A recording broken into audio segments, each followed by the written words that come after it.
Hello, good evening, good day, everybody, and welcome to episode 256 of the Ask Abhijit show. I hope you're all doing very well. I just came in here from the previous live stream, which was Geostrategy episode 4. I suppose many of you would have come in from there as well. So, before we get going, let me just take a look at who all is there on the live stream. Okay, let me take this comment before I greet everybody. I can see Sonia Sinha saying, I just migrated from the excellent geostrategy briefing.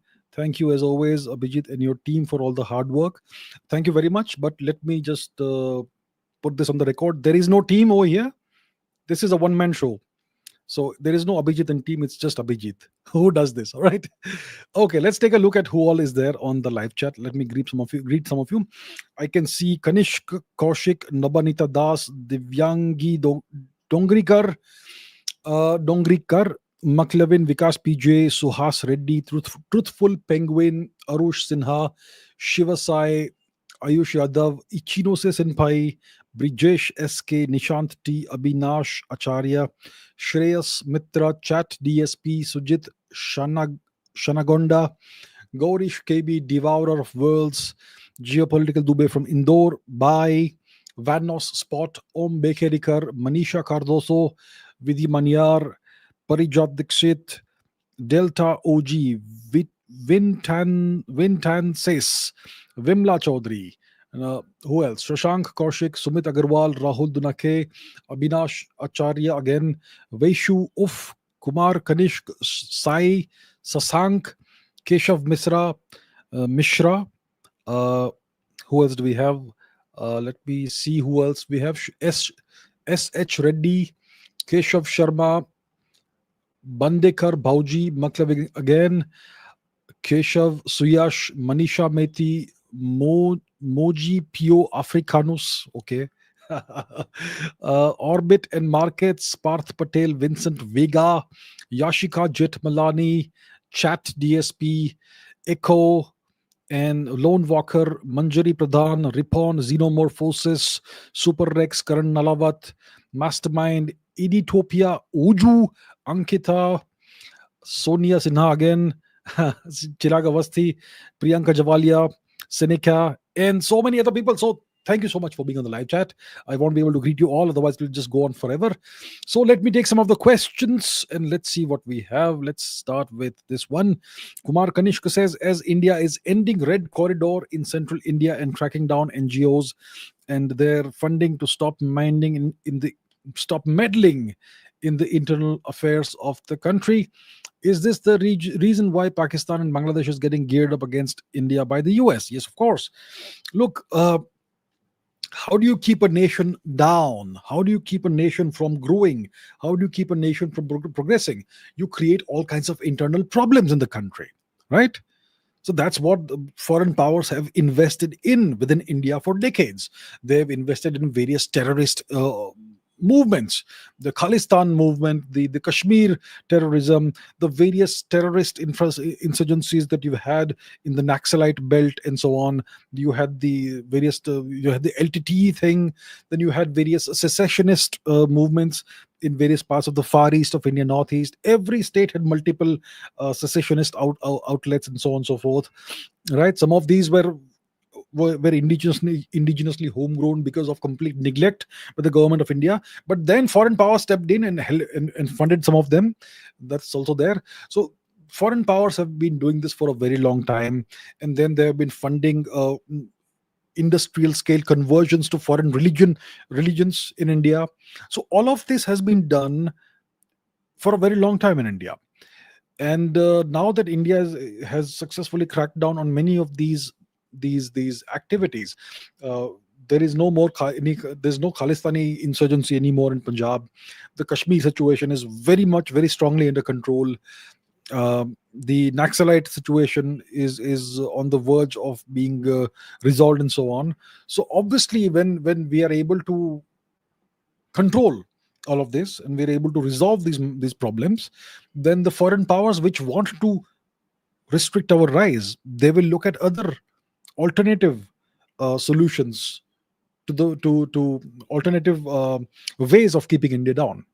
So that's where East and West Pakistan come in, and that's why Bangladesh is getting more and more US support. Bangladesh is cooperating with Pakistan and synergizing with Pakistan.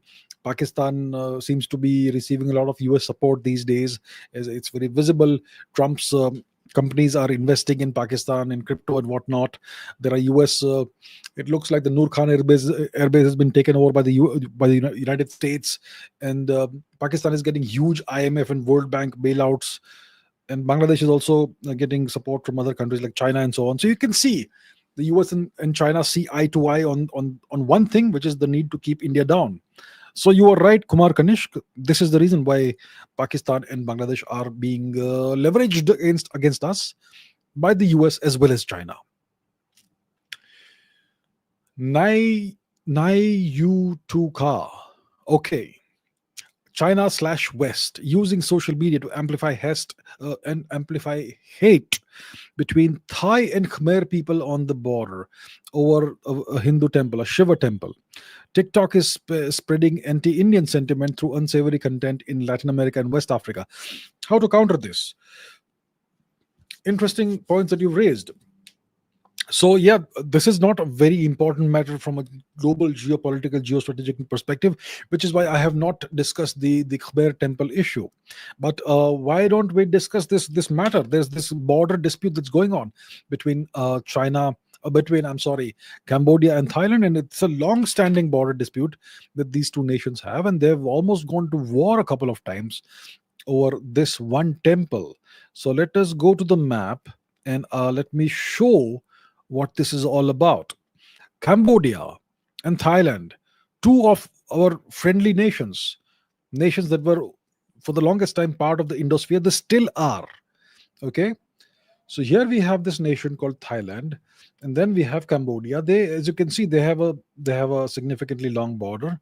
Now let's search for Priya Vihar Temple, and let's zoom in. So now, first, let's zoom out to know exactly where this is. Okay, so this is where this temple is located. This is a 1,000-year-old Shiva temple, which was built by Khmer King Suryavarman I and Suryavarman II, if I'm not mistaken. And let's look at the satellite image. So there are gopuras over here, and this is a pretty big temple complex. It's 1,000 years old. It is ruined. It is ruined. As you can see, it's in the shape of an ancient Hindu temple, a typical Hindu temple layout. And here you have another gopura and all that. As you can see, it was a very big complex back in the day. And I suppose you can zoom in over here, and you can see what this structure looks like. As you can see, it's in very bad it's in a very bad shape of disrepair. It's very old, and it's in ruins. Now let's go back to 3D imagery. Let's reorient ourselves. And as you can see, this is on top of a hill-like structure. It's kind of a hilly. It's on top of a hill. Now this area, this is disputed between Thailand and Cambodia. As you can see, some part of it is in Thailand, some part of it is in Cambodia. Cambodia is the nation of the Khmer people. So technically, Cambodia says this should be ours, but Thailand says this temple should be ours. So it's a deeply revered Shiva temple that both nations claim. There is no strategic use to this temple. It has no strategic importance or significance. The reason both nations want it is because it's a very old, very highly revered Hindu temple. Both nations are supposed to be Buddhist countries today. But both nations have nearly gone to war over this temple. And apparently, China and the West are using social media to amplify hate between the two nations over this temple, the Priya Vihar temple. So yeah, that's about the temple. But you can see how social media can be weaponized over these things. And as you say, TikTok is spreading anti-India sentiments through unsavory reels, etc., in Latin American countries and in Western Africa. You know, making these parody videos of extremely unhygienic Indian food preparation, purportedly by Indians. or Bangladeshis pretending to be Indians and so on and so forth. And they're putting out these reels and these video clips on TikTok, and this is creating an impression in these countries that India is an extremely unhygienic country with super low standards. Right? This is being done by TikTok.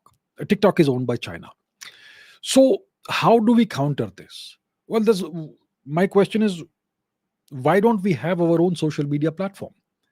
The US has all its social media platforms. The Chinese have TikTok. Why hasn't India invested in a social media platform or some kind of platform or a news platform of its own? Why is the government of India completely clueless and unwilling to take any action on this? Why? I don't get it. I've been saying this for at least 4 years. India needs its own equivalent of the BBC, the CNN, or what the Middle East has in Al Jazeera.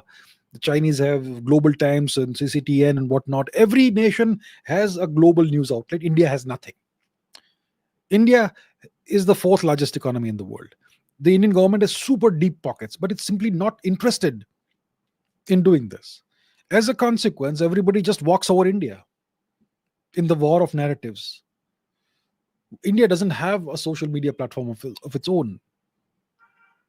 And that's why people can spread any kind of nonsense on the Chinese social media platforms and on the American social media platforms about us.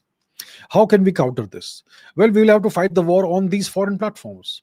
So Indians should make their own reels showing how wonderful India is. And we are more in number. Right? So if let's say 10% of Indians, or let's say 1% of Indians do this, so out of 1.4 billion, if 14 million Indians put out one reel in a week, then you will have 14 million reels.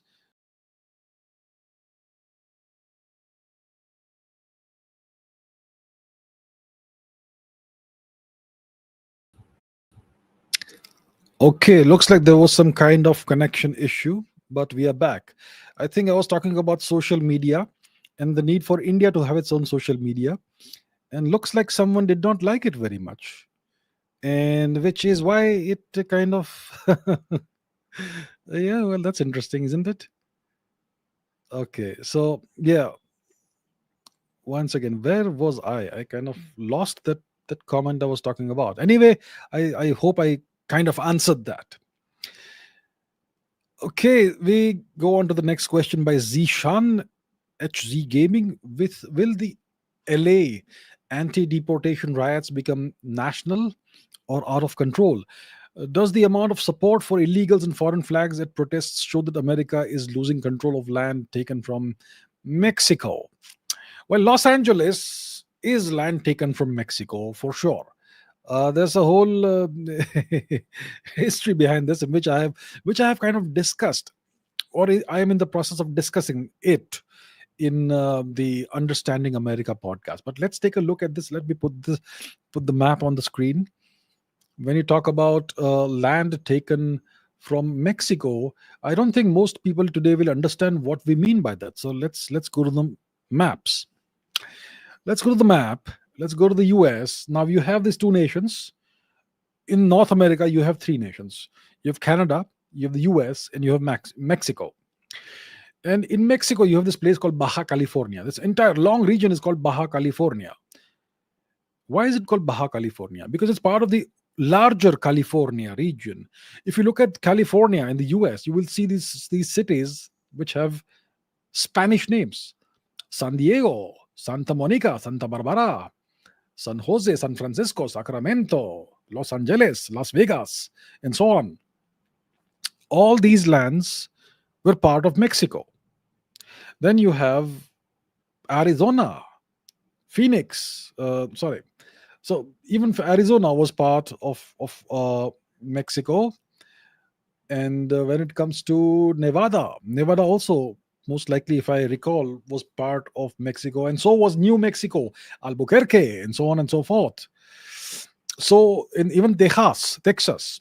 So, a lot of this territory belonged to Mexico. It was annexed by the US in the middle of the 19th century in the US Mexico War. They gave a little bit of money to Mexico to make it official, to make it sound legal, like we've not stolen your land, but we've paid you for it, that sort of thing. And they took all this land from Mexico. So it's stolen land, annexed land, but they won it in a war. So they say it's by right of conquest that we have it. And the whole continent was stolen from the natives by massacring them, genociding them, and putting the rest in concentration camps, which are called reservations. So that's what the US is. That's the kind of nation it is now. So that is about the stolen lands. That's that matter. Now, will these LA anti-deportation riots spiral out of control? Will they become a national issue? Well, it depends on how much political support they have. If the Democratic Party decides to support this issue, then this could spring up everywhere in the country. The Republicans don't support this. The Democrats support immigration and all that. We know what the Biden administration's policy was just a few months ago. They had opened the southern border with Mexico those past 4 years, and they allowed as many illegals to as they wanted to come into the country. And now Trump's administration is trying to deport these illegals. So Biden allows a few million to come in over 4 years. Now Trump is trying to reverse that and send them all back out of the US. Incredible what's going on in the US. I mean, what sort of seesawing of policy is this, right? So whether the riots become a national issue, whether they go out of control, depends on the approach of the Democratic Party. If they support it, this could very much become a national issue, and this could very much spiral out of control. Does the amount of support for illegals and foreign flags at protests show that US is losing control of land taken from Mexico? I don't think it's losing control of the lands stolen from Mexico, but it looks like there is a significant percentage of the US population, close to 50% perhaps, that is in favor of opening the borders and allowing illegals to come into the country. Looks like that. So the people who vote for the Democrats, they typically are in favor of immigration and opening the border and so on and so forth. So that is close to 50%, I would say. So yeah, that's true. That is real. Bharatiya says, how long do you feel it will take for the Indus Waters Treaty Obeyance to show real effects on Pakistan, as hydro projects are long-term measures? How to further fast track our gain of control besides defense upgrades? So look, this is a slow burning thing, and the longer this remains in force, the abeyance or whatever you want to call it, the more and more it's gonna start pressurizing Pakistan. See, we have a number of run of the river projects that are already operational, by which we can even, according to the Indus Waters Treaty itself, according to the treaty itself, we can use some of the water, hold it in reservoirs for some time, and then release it back. That itself can have a certain effect. It can make the flow of water to Pakistan unpredictable. So sometimes we can withhold water for a significant amount of time, and then we can release it all at once. So Pakistan doesn't get to use it properly, that sort of thing. And then we have other dams that are currently being constructed that will be able to hold even more water. So there's a number of dams. One will become operational next year. Then there's going to be more becoming operational by 2028, 29, 2030, 2031. And now we're going to start multiple new projects, I suppose, and start building canals that will essentially recreate the route of the ancient river Saraswati, and take the waters of the Sindhu basin and reroute them in canals across Rajasthan all the way to Kutch, all these regions in Western India that have had shortages of water ever since the Saraswati disappeared. So we could recreate the route of the ancient Saraswati by creating this canal system, and this could take, let's say, 10 years. So every year that passes, the pressure is going to become like 5% more on Pakistan, sometimes 10% more. In over 10 years, it becomes almost 100%, at least 50% more. So every year that passes, the Pakistanis will feel the squeeze more and more. It's not going to happen overnight. It's going to be gradual, almost imperceptible, but every year is going to get worse for Pakistan. Unless they cooperate, unless they demonstrate that they want to give up terrorism, and they prove, they showed demonstrable, verifiable proof that they are taking specific actions against the terrorists, eliminating the known terrorists. Eliminating means eliminating, dismantling all the terror infrastructure, handing over all the wanted terrorists to India, and so on and so forth. Fourth, we can tell them exactly what are the steps that we require, and if they do that, well, we will be happy to once again start releasing water as per maybe a new treaty or maybe the old treaty. We can see about that, yeah. But at this point in time, because Pakistan is not changing its approach, and it's serving as a mercenary to anti-India forces. So we're gonna continue this. So it's gonna take time, but we already have a significant amount of leverage in Pakistan. We already can ruin Pakistani crops. Sad to say this, but this is where we are today because of Pakistan's fault, because of Pakistan's long-standing support of terrorism. That's why we have to do these things. Otherwise, we would never do this. So we are in a position to already cause significant uh, damage to Pakistan. And every year that passes, it's going to get worse. In 10 years, it's going to be unbearable for Pakistan. So that's where we are. So, yeah, we need to get going on all these measures. We need to start building that canal infrastructure and all. And that can definitely be done properly in the next 10 years. So by 2035, Pakistan will be in dire straits if they haven't mended their ways.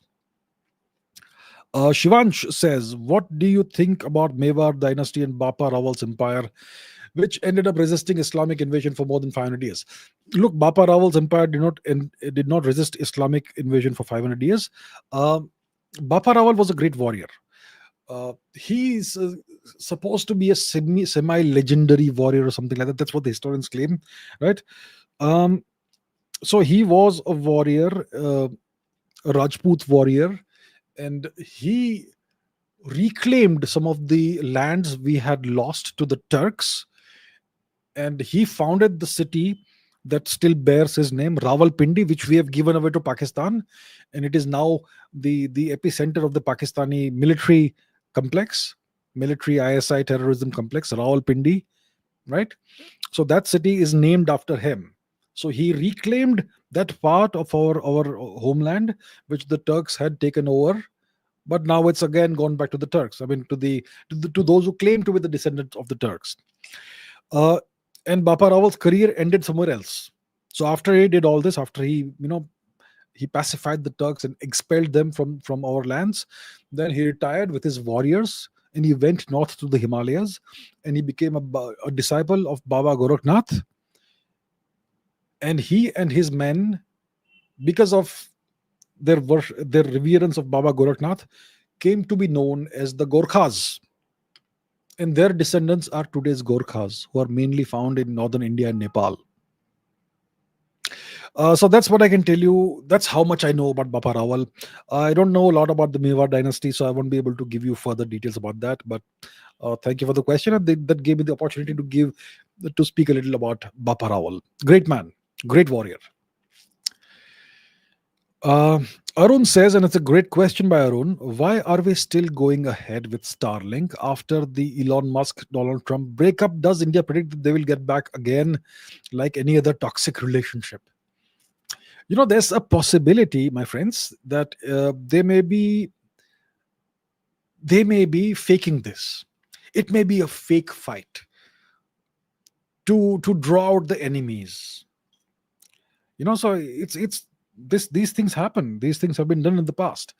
Two best friends pretend to fight very viciously, very publicly for a certain period of time so that they can see who all tries to take advantage of the situation.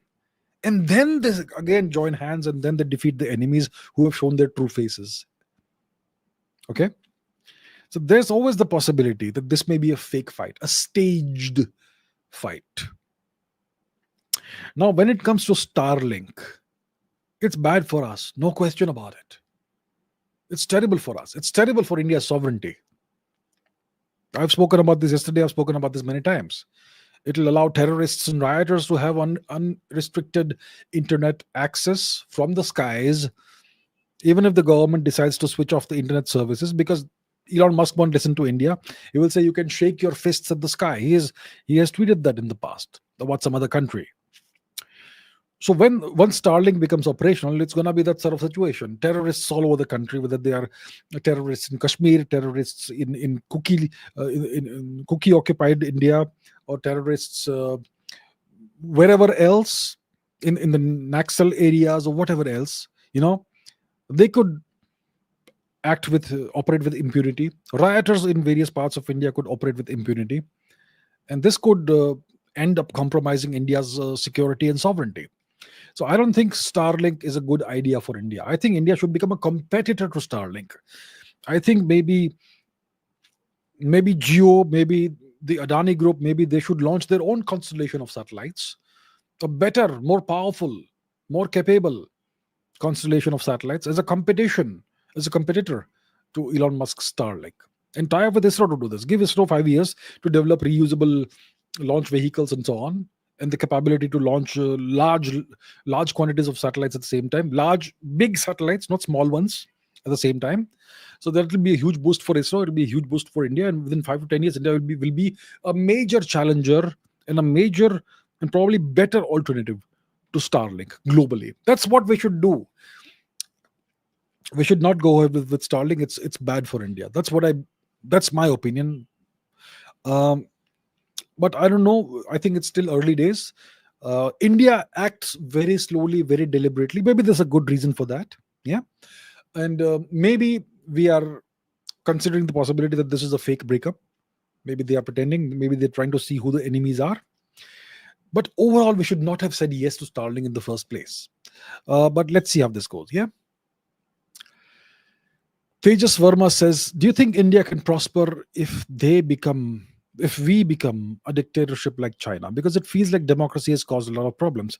I think I answered this at least once in every live stream. I agree. We have experimented with democracy. Let's experiment with something different. I'm not saying we should have a dictatorship, a secular dictatorship. I think what has served us best civilizationally for thousands of years is a monarchy system, and that's the system that's been in place all over the world. And the world is going back to that sort of imperial system slowly but gradually. What is the US? It's an empire. It's not really a democracy. It's a two-party system with a single agenda, which is masquerading as a democracy. It's just one step above a one-party system, like China, which is another empire, and Mr. Xi Jinping is the emperor. Okay, the CCP is a dynasty, and then we have Russia, which is again going towards the imperial system. So we have the slow re-emergence of empires.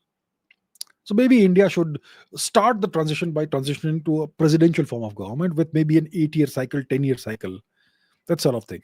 And if it works better, then transition to something even more robust. So I think India will certainly do much better that way.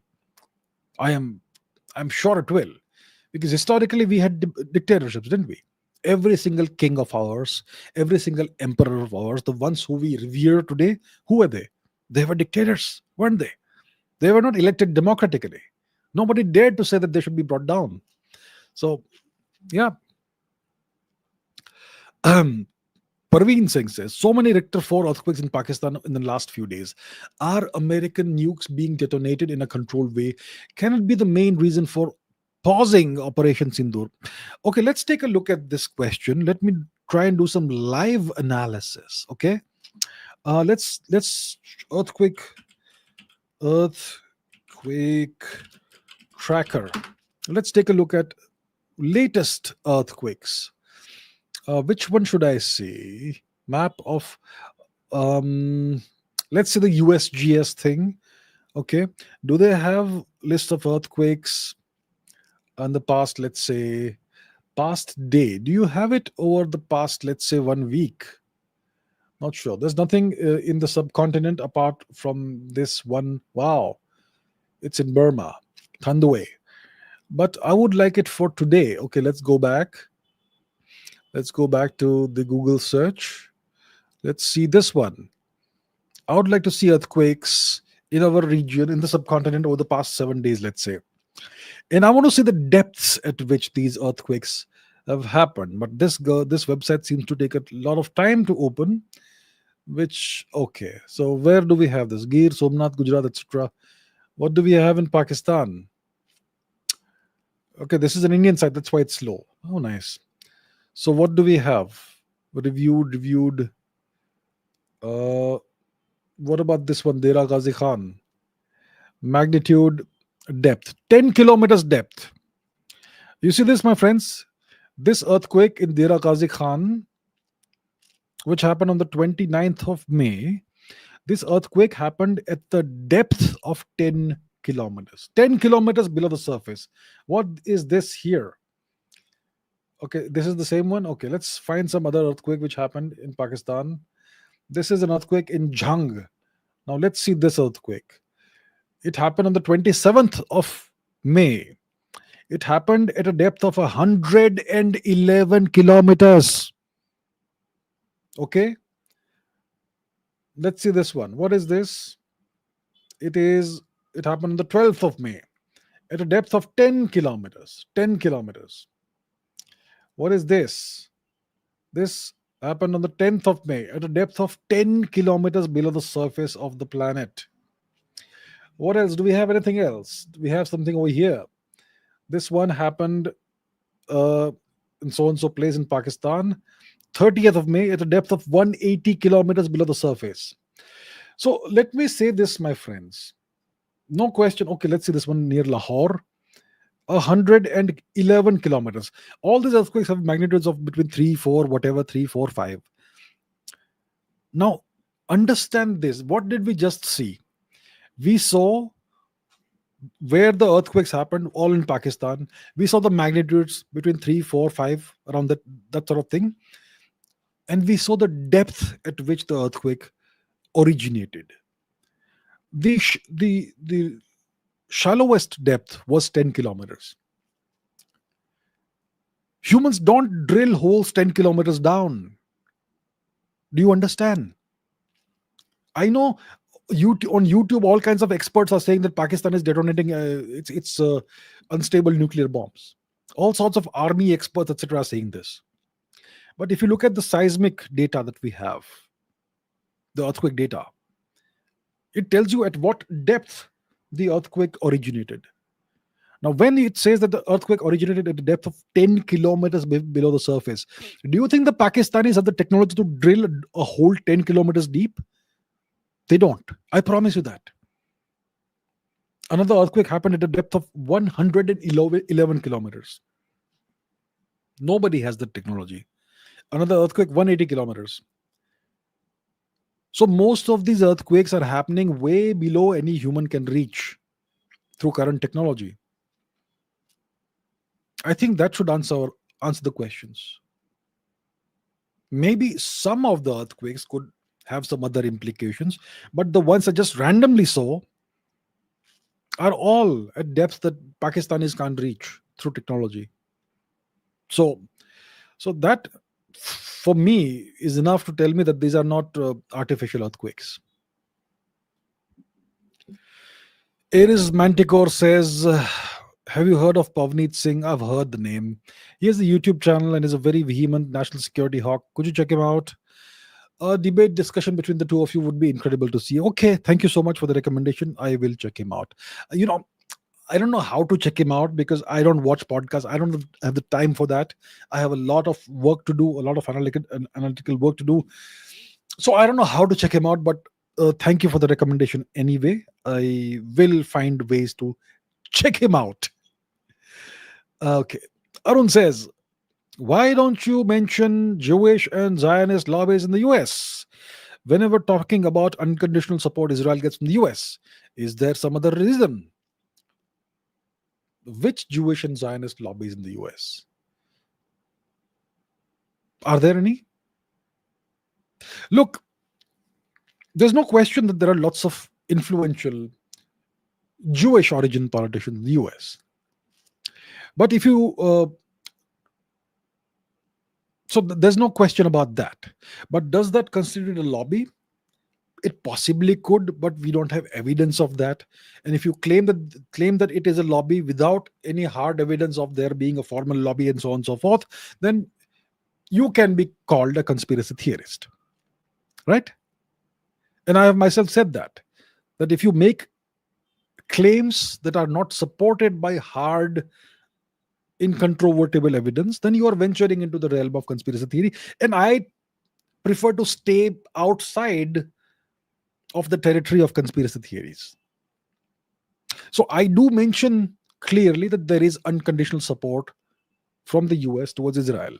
If you find that it's not enough for you, maybe you can look at somewhere else where somebody says the things that you want to hear. That's all I can say, sir.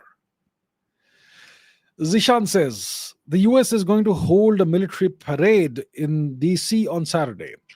Are military parades useful for any reason, or are they a waste of time and money and expenditure? Can US military parades compete with May 9 or Chinese parades? Is Trump a wannabe dictator? Trump does have very controlling tendencies. I'm sure he would love to be a dictator, but I don't think that he'll be allowed to be a dictator. No chance. I'm sure he would love to be one. First of all, he's too old. I think he's already kind of too old to be president, but yeah, sure, he seems to have the energy thus far. Hopefully, it lasts him another 3.5 years by the time he's done with this term. One of the oldest ever US presidents. So first of all, he's too old for it, and secondly, he won't be allowed to become a dictator. But I'm sure he would love to be one. Now about the military parades. What are military parades useful for? They are symbolic gestures. It's about communicating things to your population. It's about communicating things to the world. And look at our military hardware. We have so and so kind of military hardware. It's very powerful. It's very awe-inspiring and so on. So it kinds of sends a message to your people, to the domestic population, that we are in safe hands. We've got tremendous military hardware. You can rest assured we can take on the whole world. And it raises the morale and confidence of the people, that sort of thing. It sends a message to the world, this nation is not to be messed with. They've got such tremendous weapons and so on, that sort of thing. It also makes the armed forces feel great. We go and march in parade and everybody looks at us and everybody applauds and we look great and so on. So that sort of thing. It's a fun activity to do, drill, march in unison and all that sort of thing. Can a US military parade compete with May 9 or Chinese parades? Well, they're all different. The US doesn't hold regular military parades. The Russians do it. The Chinese do it. We also have a military parade in India, right? The Republic Day parade. So parades are done for all these various reasons. And I think there is some kind of what do you call it? My daddy biggest kind of competition in this parades. Yes, some kind of strength measuring contest, let's say. So I think in those terms, I think Russia and China may outcompete the US, but the US doesn't do it on a regular basis, as far as I know. Okay, Priti Raj says, "Sir, I don't think we can go back to dictatorship. Maybe a hybrid as you elect low. Maybe a hybrid as you elect low, but upper are mostly selected. I don't think once somebody gains power, they long to lose it. That applies to the general public too, right? The general public should not have power. The general public is not capable of handling power. The average person is not capable of handling power. They will not know what to do with it. They will misuse it. Only a very few people can genuinely handle power and use it in the right way. But when the right person is in power, you don't want them to lose it. See, Lee Kuan Yew was in power as long as he wanted, and eventually he relinquished it. And when he relinquished power, I think the whole of Singapore was upset and sad to see that he is giving up power. He was that kind of a guy. He was no doubt a dictator, but he was a benevolent dictator. He was great for his country. Similarly, we've had monarchs in India who, when they moved on, when they abdicated or when they died, people were distraught to see this happen, right? So ideally, you want a system that is such that it throws up the best possible people. And only the right kind of people are able to rise to the very top. We don't have the system today. So if we have a dictatorship based on the current system, it's going to throw up monsters.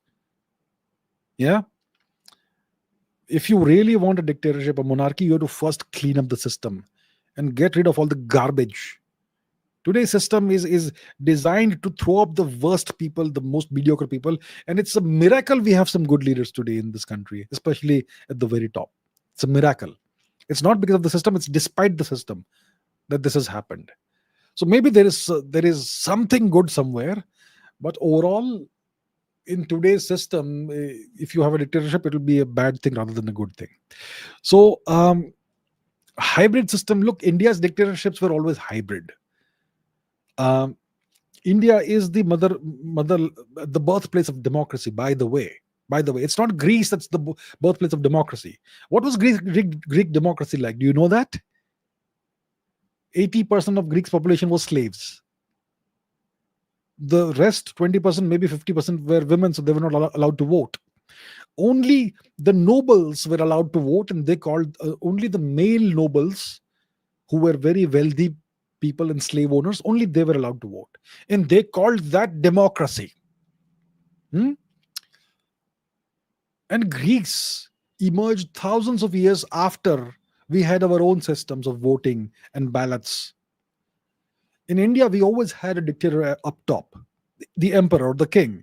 But at the lower levels, at the ground levels, people could vote and they could elect their own officials to take care of their municipalities and districts and all that. We had our own very unique system. It was a hybrid system. So the people could never vote to overthrow the emperor or the king. Okay, you dare not do that. But you could vote for your local officials, and you could get rid of them also if they did not perform. That's how it was. It was a hybrid system. That's a good system. Okay, Vivek Malviya says, was the 22nd Amendment lobbied and brought by the US deep state? What was the 22nd Amendment? Let's find out. 22nd Amendment. What is this thing? 22nd Amendment. The number of times a person can be elected to the office of president of the US, and this was limited to 2 terms by the by the by the 22nd Amendment, because you had a guy who was elected, I don't know, 3 times, 4 times. Roosevelt, Franklin D. Roosevelt, he was elected uh, as president 4 times. He was elected to 4 terms as president, and the 22nd amendment was a direct response to this, because it was felt that it was necessary to prevent presidents from holding office for an extended period of time. So the question that Vivek is asking is that, was this 22nd amendment lobbied and brought forth by the US deep state? What are my thoughts? Look, if the US deep state exists, then it would have a vested interest in ensuring that no president becomes too powerful, because then that president would be able to, if he was able to stay as president for an extended period of time, then he would be able to grab more and more power. Right? That's how power works. And then this person could become a viable threat to the deep state, if the deep state exists. So it makes sense that if the deep state exists, then it would want to have something like the 22nd Amendment, uh, you know, brought into being. So it's possible. Does the deep state exist? I believe something like the deep state does exist. I believe that there is an extra democratic, extra constitutional center of power somewhere in the US, or somewhere in the world, that controls and owns the United States. It does look like that. It does look like that, doesn't it? So then, if it exists, then it would want to exert as much control as possible over the presidents. The president's only role should be to distract the world from where the real power lies through their antics. And that's what Trump is doing beautifully, isn't he? Even Biden was doing it. He was also very entertaining by being so clueless. Um, yeah, so it's possible that the deep state was the author of the 22nd Amendment. It's possible. Prithvi Raj says, am I missing something in my thought process? Could you elaborate, please? I mean, which thought process? You must have asked me a question a long time ago. I'm not sure. Which question, sir? What have you asked? Let me go through the previous questions that I have seen.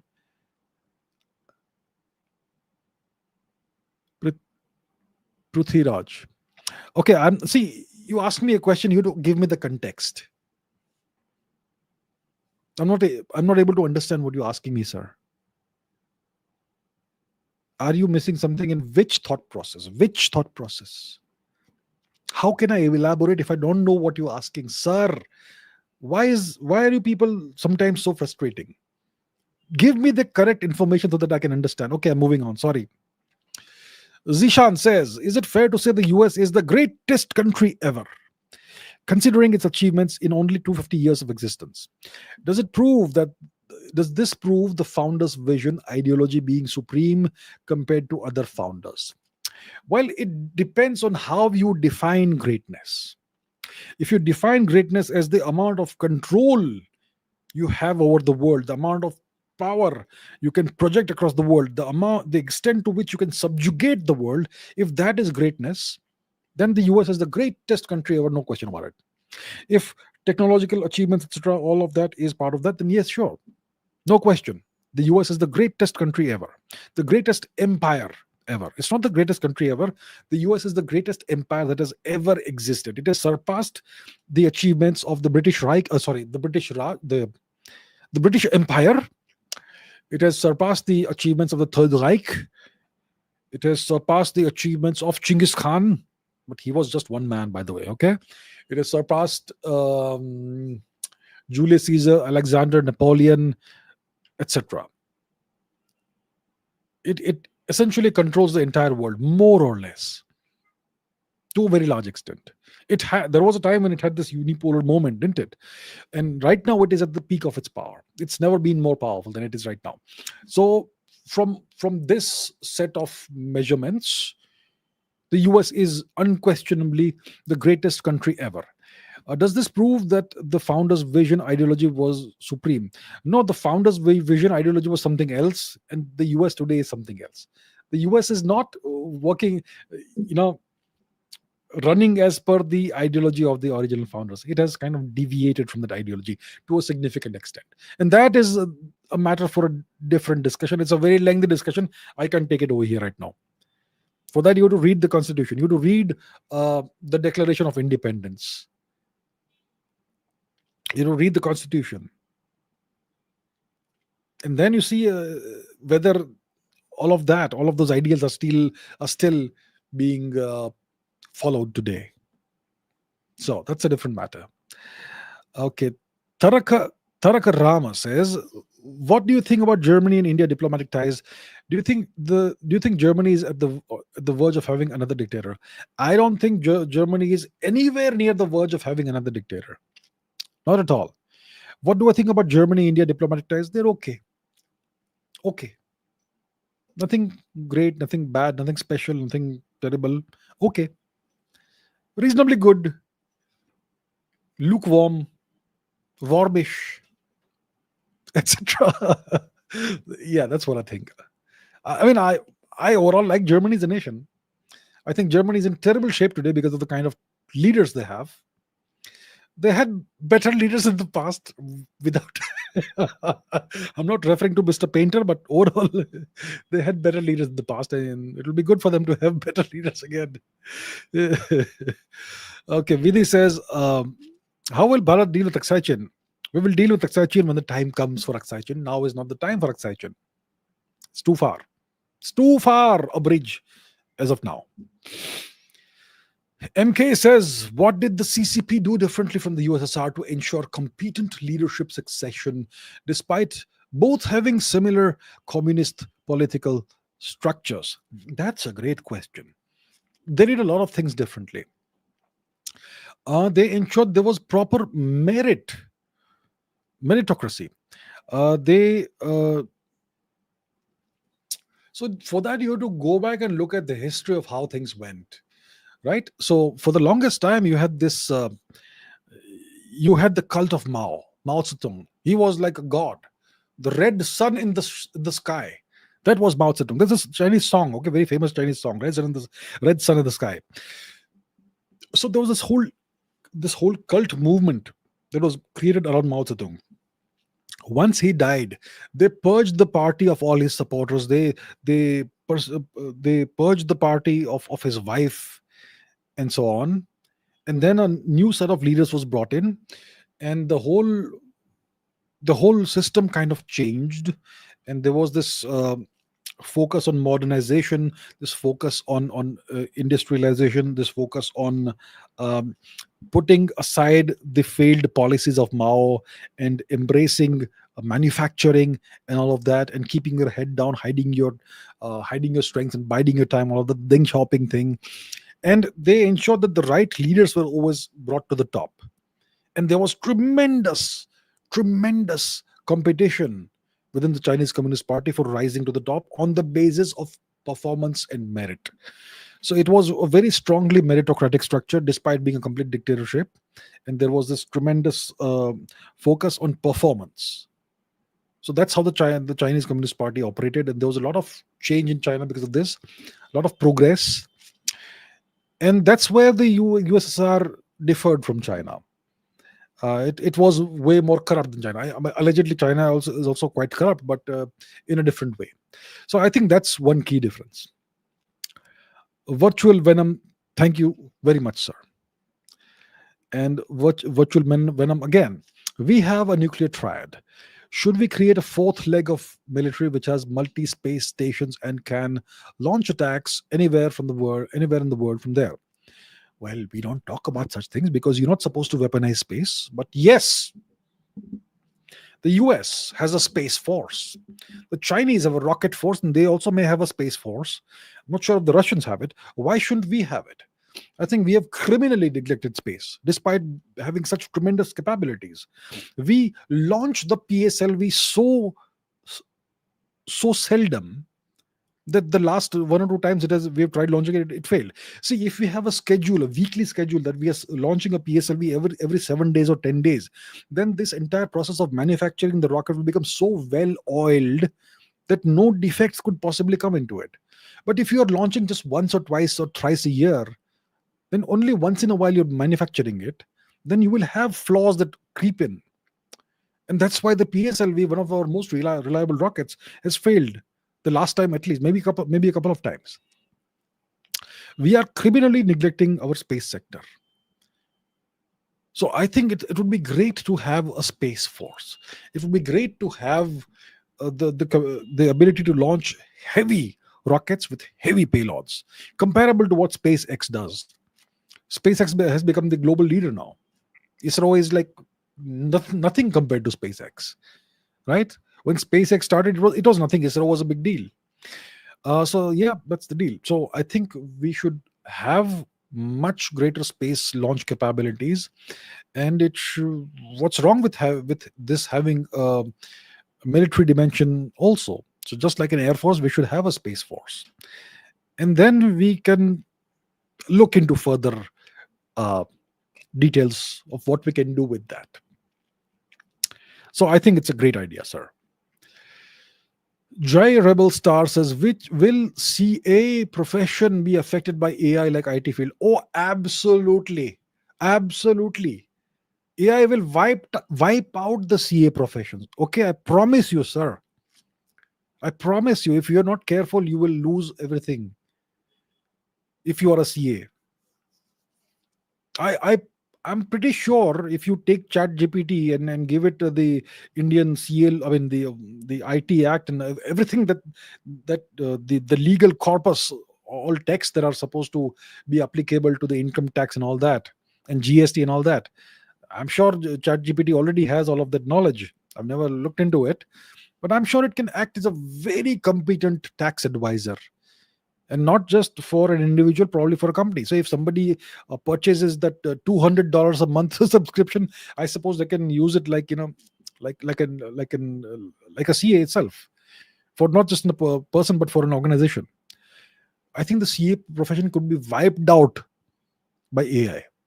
So if you're smart, what you can do is a one-person CA firm. You're one person, but you will provide services to dozens of companies and individuals, as if you have like 50 CAs working for you. You can do that if you're smart. It's a great business opportunity, actually. But yeah, for most CAs, it's going to wipe out their field, unfortunately.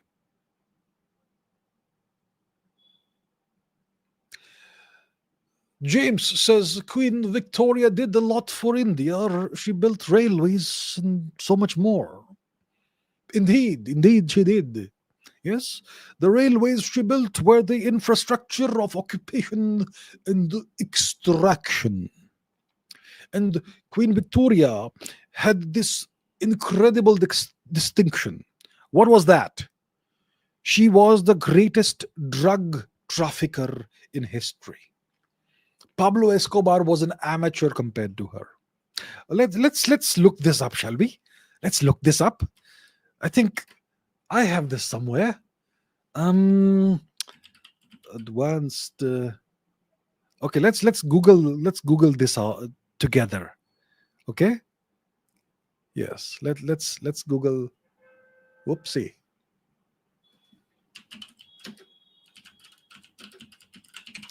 Let's do an advanced Twitter search. Okay. Victoria. And let's look at tweets from my account. Victoria. Let us see. See, look here. British opium warehouse in Patna. Opium financed British rule in India. The British forced Indian farmers to cultivate opium instead of food crops, leading to horrific famines and the deaths of millions. Queen Victoria was the biggest drug trafficker in history.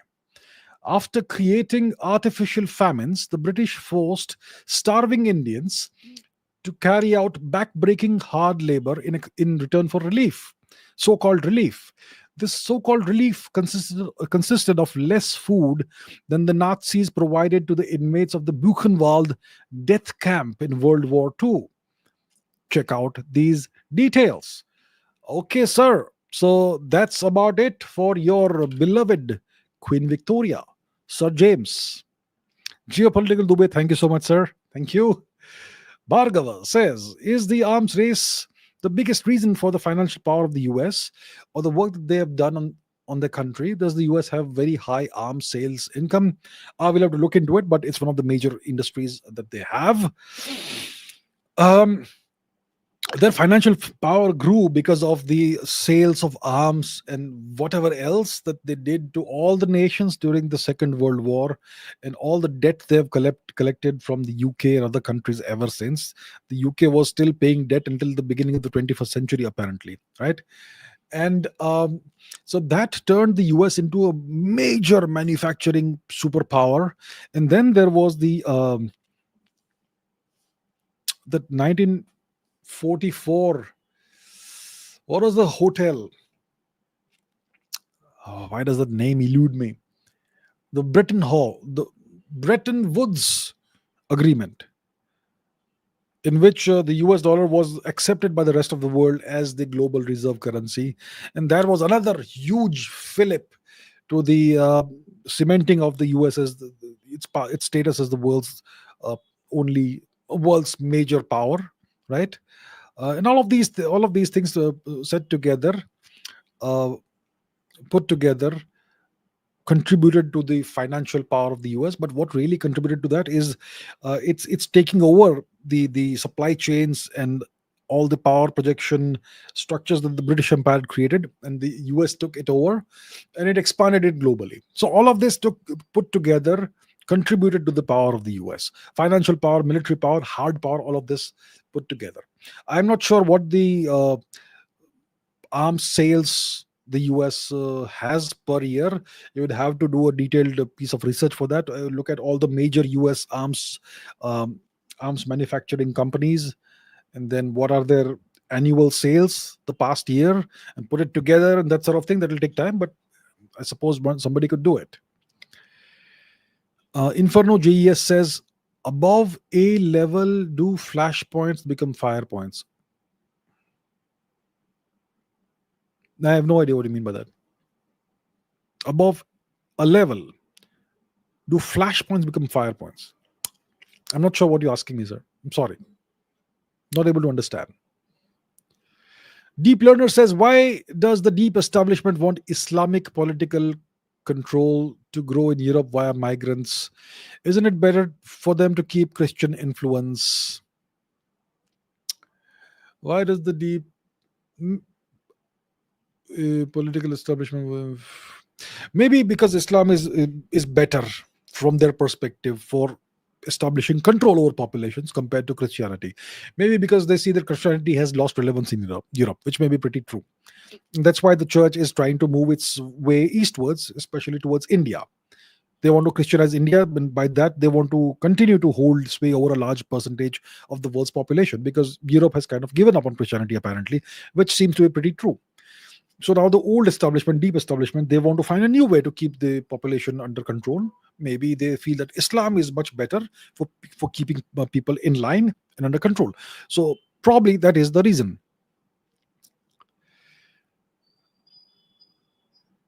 Okay, Grok says search council of 300 experts say that they are deep state. Who are these experts? Who are these experts? Anyway, I will check it out. Maybe I know about it. Have you considered that maybe I know about things, but I prefer probably not to talk about certain things? Have you considered that possibility? Spade says, Victoria, my food, Sar. Tanmay Pant says, what's your opinion on Otto von Bismarck as a statesman? Did Kaiser Wilhelm and Hitler destroy his legacy? Great man, Otto von Bismarck. He created an artificial nation in 1871, which was called Deutschland, Germany. Great man. He took this absolutely jumbled this bits and pieces of counties and duchies and little pieces of little kingdoms and states. He took them all together and cobbled them into this great German nation. Great man, incredible man, the Iron Chancellor. And yes, Kaiser Wilhelm and then Hitler destroyed his legacy. You're essentially spot on. Purohit sir, welcome. Sir, ma'am, welcome to membership, and thank you so much for becoming a member. Appreciate that. I Show Speed donated $1 trillion. Well, that's outstanding. Okay, my name is I Show Speed. I love you too, sir. You have incredible knowledge about politics, geography, history, all the things. Love you too. I shout out. Okay. Okay, thank you so much. I really appreciate your message and your contribution. Thank you so much, sir. I Show Speed. MK, are we focusing only on chip fabs but not enough on displays, PCBs, cameras, sensors, RAMs, other phone components, full electronic sovereignty? We start somewhere, then we move on. We start somewhere. The somewhere that you start with is the core component. You don't start with display, you start with the heart, the brain. So I think we are starting at the right place, and eventually we'll move out to everything else. The other stuff is probably easier. Of course, I'm not saying it's easy. Displays are hard, LCDs and whatever, LEDs, whatever it is. I'm not sure what PCBs is, but yeah, sensors, RAM, all of that is tough technology. I agree that we need to have full electronic sovereignty. I think right now we have decided to first focus on chips, get that down, and then the other technologies are kind of related to that, kind of. So I think that's the way we're going to proceed with the matter. Tarak Rama becomes a new member. Thank you so much. I really appreciate your becoming a member. Thank you. VS says, I wish to meet you again. Okay, last time we met during the TJD Pune Summit, you were in a hurry. I was in a hurry. Sorry about that. My question, could you describe the mistakes committed by Hitler that made him lose the Second World War? First of all, I'm not sure who I met a million people there, but well, I hope we meet again. The mistakes committed by Hitler. First of all, what are the mistakes? First of all, he chose to attack Russia before dealing with the UK. Maybe he should have finished off the UK when it was possible to do that. He had this big battle of London and the battle of England, the aerial battles, but he kind of lost interest and moved eastward suddenly, and that allowed the UK the breathing space and the time to survive. in the time to carry out the operation against the French fleet, which convinced the Americans that the UK can be trusted and supported, that sort of thing. And then, so that's one big mistake. Then Hitler started Operation Barbarossa, targeting the USSR. But instead of going straight for Moscow, he went towards the Caucasus to go for the oil fields. If he had gone straight for Moscow and kept the Caucasus oil fields for later, he could have taken Moscow. But he chose to, yeah, even there was a mistake. And because of this delay, even a slight delay, what happens is that Russia punishes you. It's who punishes you? It's old man winter that punishes you. And the punishment is that your troops will freeze to death in the tens of thousands. And that's what happened. And so on. And the third mistake is that Hitler decided that he will fight everybody at the same time. I mean, have some kind of sense of limits. He had the same kind of hubris that Napoleon had. I'll go and conquer the whole world. Nothing is enough for me. It's never enough. So these are some of the mistakes that he made, I would say. He had such tremendous engineers, such tremendous technology they developed, and still he squandered that. So bad. Jay Tiwari says, how will Navik change India's global leverage? It's not about leverage. It's about Atmanirbharta, self-sufficiency. In 1999, during the Kargil War, the Americans switched off GPS for India. So we were left we could not. Suddenly, we had to find a different way to acquire targets. So this time during Operation Sindoor, we may probably not have relied on GPS. We had Navik and we had other redundancies as well built into our guidance systems. So Navik is our own constellation of satellites that gives us GPS level, navigation capabilities.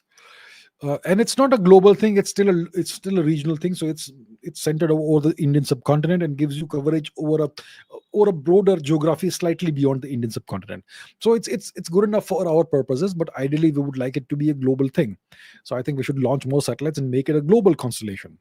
So if we make it a global constellation, it'll allow us to be able to, let's say, send packages ballistically anywhere in the world with super crazy accuracy. For example, during Operation Sindoor, we hit a target in Noor Khan Air Base from a distance of 400-500 kilometers, and that target was 45 centimeters wide. And our BrahMos, which travels at 2.5 Mach, hit that smack bang in the center. So that's the kind of accuracy we have with our missiles because of our guidance systems. So if we have Navik globally, then we can deliver that sort of precision globally. So Arun says, did you see the recent Malia podcast? Any opinion on him? I haven't seen the podcast. I don't watch podcasts. I don't have the time to watch podcasts. And this is supposedly a 4-hour podcast. And secondly, it's not a topic that interests me. So I haven't seen it. I am not going to watch it. I don't look at all these little topics. I'm sure it's a very big topic for a lot of people. Don't miss. I mean, I'm not trying to disparage that at all. I'm sure it's very important for many people, and I totally respect that. It's not important for me. I look at global geopolitics. I look at things related to that. So this is not on my radar because of these reasons. So I haven't seen it. Spade says, SAR, if China clashes with the US in the future and gets weakened, could we take back Aksai Chin? And what's the probability of this happening? We'll see about that. Look, it's like the POK question. Every day I get the question about POK. We would love to have the POK back, but it depends on a variety of factors. If China clashes with the US in the future, becomes weakened, well, it depends on the parameters and dimensions of the weakening and the specific circumstances. And if certain circumstances are met, we could take back more than Aksai Chin. So the probability of that happening, I think there's a significant probability in the next one flashpoint could be in 2027, the Taiwan thing. Maybe Xi Jinping has a deadline of 27. If that doesn't happen, then maybe I don't know, sometime in the next 10 years something may happen, but can't say right now because I haven't given sufficient thought quantitatively to that. So I can't give you probability as of now without proper analysis. Bugram, thank you so much, sir, ma'am. Thank you so much. Abhishek, once again, thank you so much to you as well. Vidhi says, please explain about the rainbow community and find funding from elsewhere and why. In my profession, we need to be affirmative. Bharat has always been all accommodative. The LGBTQ plus 235 etc. community, the yeah, those people. Um, well, it's a group of people that exists. It's not a group of people. I think out of every 100,000 people, a small percentage of people may be like that. They may have such orientations. I'm sure that's pretty much a given in any population in the world, and that's okay. There's nothing right or wrong about it. Such people exist, and let them exist. But why is this turned into a movement? That is something that is the West specializes in. Find some kind of fringe movement and turn it into something mainstream and use it to achieve certain political agendas and objectives, right? Uh, so that's what the left has done in the West. They took over feminism and completely, utterly hijacked it. They took over the education system, utterly hijacked it. They took over Marxism. No, Marxism was already taken over. What is they took over liberalism and hijacked it. They have taken over every possible movement and hijacked it. They've taken over race rights, uh, civil rights movement, and they've hijacked that also in the US. And obviously, they've taken over the. I'm sure in the US, in the West, uh, gay people were horribly oppressed because of the religion and the culture of the West after the destruction of the native polytheism. So after Abrahamism and after Christianity became the prominent religion and culture in the West, gay people were horribly oppressed for centuries. And the same was true in the US, and that's why there was the gay rights movement. But then the leftists hijacked that, and then they are funding it to have whatever, to further whatever political agenda of theirs. So we have in Bharat, we have always been accommodative. There is absolutely the leftists, the Marxists hate us, right? They hate Hinduism, they hate Indian culture and civilization, but they have never been able to find one shred of evidence. They would love to find it, but they're not able to find it. They would love to find a shred of evidence. So there is no evidence that we have ever oppressed the LGBTQ plus etc. people. They've always existed, and we have never bothered them, and we have never come in their way of living their life. As long as you don't bother us, we'll not bother you. Simple. Live and let live, which has always been our philosophy. So that's the deal. Ritvik Patnaik says views on I don't watch this stuff, sir. Thank you. What? You want me to react to videos now? Are you serious, sir? I don't watch this stuff. I look at geopolitics, history, science, etc. What is all this? Advait says views on mega prison in El Salvador and its leader. It's a prison for terrorists and drug cartel, drug mafia members and all who were terrorizing society. So I think it's when you have a terrorist population that is terrorizing your society, you got to lock them up. So that's what Mr. Naib El Bukele has done, and good job, I would say. Okay, in terms of sheer criminality and devastation brought on humanity, how would you compare the US and the UK? Okay, now you're asking me to talk about something very controversial. I think this is something that will have to be quantified, and I cannot give you an off the cuff remark because it's a very serious topic. If you want to accuse the US and the UK of being criminal, which I'm sure is justified, but if you want to do that, you have to back it up with facts, figures, and hard numbers. And at this point in time, off the cuff, I don't have the facts, figures, and hard numbers with me, so I'll take a pass on this question. But I think the UK started it, and the US has continued it because the US has inherited the empire. Backbencher Academy says once again, I don't take Indian politics questions, so pass. Views on water from Indus Waters Treaty to India. I think the water is great. We're going to use it. We're going to replenish our dry states. We're going to pass it to Rajasthan. We're going to pass it to Haryana, Punjab. We can send it all the way to Kutch if required in western Gujarat. And it's going to be beautiful. It's going to beautify our land. It's going to create more farmland and all that for us. And yeah, it's going to be great for us. We're going to do all this in the next 10 years. and Pakistan will pay the consequences for its decades long support for terrorism.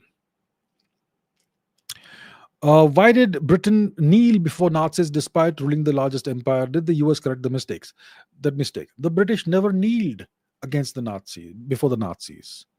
We will fight on the beaches. We'll fight here. We'll fight there. Will not give in. That's the great speech, right? That Winston Churchill is remembered for.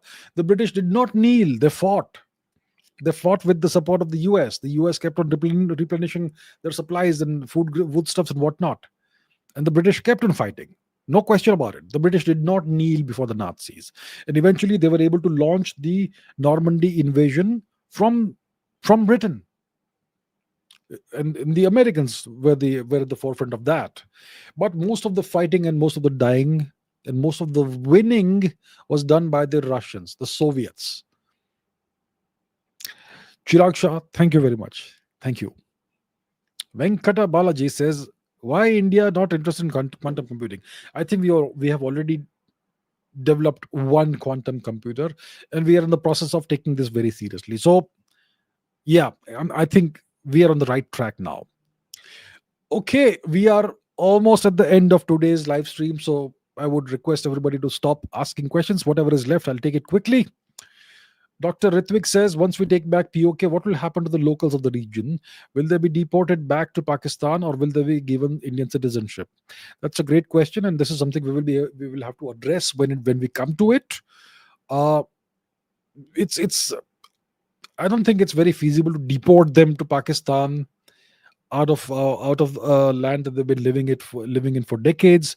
On the other hand, many of them are actually outsiders who have been brought in by Pakistan. So it's going to be a complicated scenario, and it's guaranteed that these POK locals are going to be very radicalized against us. So it's going to be very complicated. But we're going to have to find a proper solution for that, and the government will have certain plans in mind for this. Tanmay Pant says, why Japanese lost to Commodore Perry? Tokugawa lost all goodwill after that incident. Soon Meiji took over. Okay, it's been too long since I read about this, so I don't remember about this. Okay, this particular incident, Tokugawa lost all goodwill. Maybe I'll have to answer this question at a future point in time. This time, right now, my memory of this period of history is hazy. My memory of the post Meiji period, the Meiji restoration post that is sharper right now. So I won't be able to answer this question. Sorry. Okay, Shubham Dubey says the PM's G7 visit is crucial, especially amid potential internal propaganda and Khalistani agendas. It must align strategically with his objectives. Views on this move internationally. I don't think it's a crucial move. I think we are able to achieve all of our national objectives through bilateral bilateral meetings and bilateral proceedings with various nations. But it's always good for the Indian Prime Minister to participate in these multilateral events, because you get the sense of what everybody is thinking, what everybody is talking about, and you got to meet everybody else. And it's always good to do this. So it's not crucial in the sense that it would have been a great game changer or a deal breaker if he did not go, but it's very good that he's going. And I'm sure it aligns strategically with his objectives, and it's gonna be great for India. Yeah. Dr. Ritvik Patnaik says, tell me a probable year I can plan a trip to Hunza Valley, Skardu Valley, and Athabad Lake. Entire Gilgit Baltistan is our territory. Okay, should I venture a year? Today is 2025. Which year can you plan a trip to Hunza Valley? Let's say 2030. Let's say 2030. Warrior says, can we get Aksai back? We can, but I'm not sure when. We can, and we will. I promise you we will. Okay, with that, we are at the end of today's live stream. So thank you very much, everybody, for all your questions. Okay, let me take one question by McLevin. And where is it? McLevin says, an Australian journalist was shot by cops live on camera in LA, and they say India doesn't have press freedom. I know. I saw that clip on X, I think today sometime. Um, an Australian journalist was doing a news report on live on camera, and this American cop just turns towards her and shoots her. Bang! He shoots her with a rubber bullet. But what on earth was that brute of a person thinking? Shooting somebody, a lady who's clearly a journalist. These people are absolute brutes. The US is a police state. And that's how they treat journalists. And then they claim India doesn't have any press freedom. What a joke it is. Anyway, so I'm glad you pointed this out. Okay, with that, we're at the end of today's live stream. Thank you very much, everybody. I hope this was, hopefully, you learned something from this, you gained some knowledge from this. So please keep asking questions. Please keep learning. Please keep raising your standards. And I will see you in the next one. Thank you so much. Good night, good day, everywhere, everyone, wherever you are. I'll see you soon. Bye bye.